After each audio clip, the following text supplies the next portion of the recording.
Hey, welcome to One Word Suggestion. I'm your host, Eran Thomson, and this week's word is fear.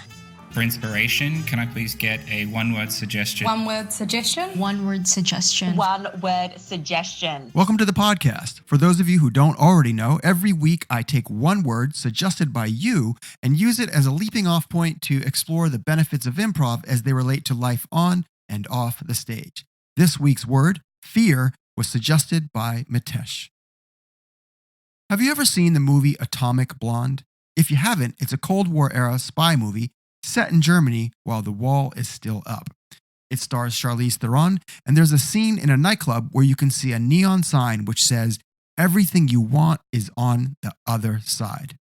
Now, I thought this was an allusion to the Berlin Wall and the perfect life people imagined might exist for them on the other side of it.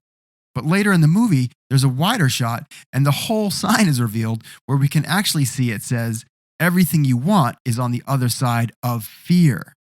Now, by this time, Charlize is kicking some serious ass, but all I can think about is, where can I get one of these signs made? Because I love the expression, and I think it's absolutely true. If something scares you, go towards it. That's where the learning lives.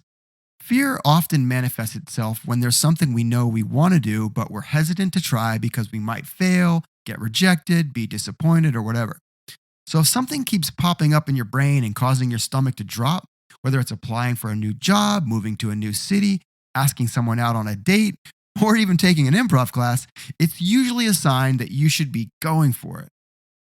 So how does all this relate to improv? Well, for starters, improv is a great place to get comfortable facing fears.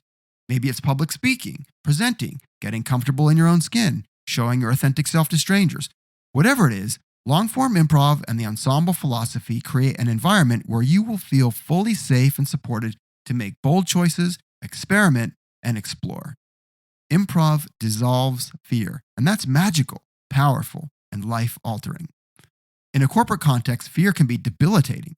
Innovation suffers, change takes forever or doesn't happen at all, people don't share their ideas, communication collapses, and culture can wither. But by incorporating some of the fundamentals of improv into a corporate context, you can help your team be less fearful of mistakes and more likely to succeed. At Laugh Masters Academy, we always say follow the funny, but I think a good corollary to that just might be follow the fear.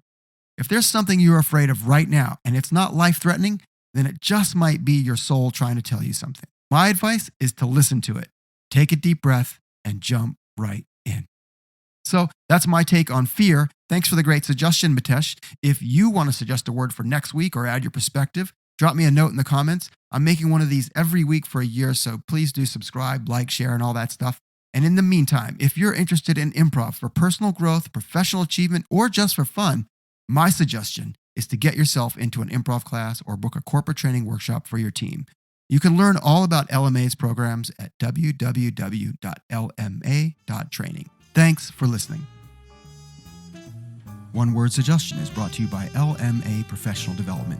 Please visit us at www.lma.training for more info.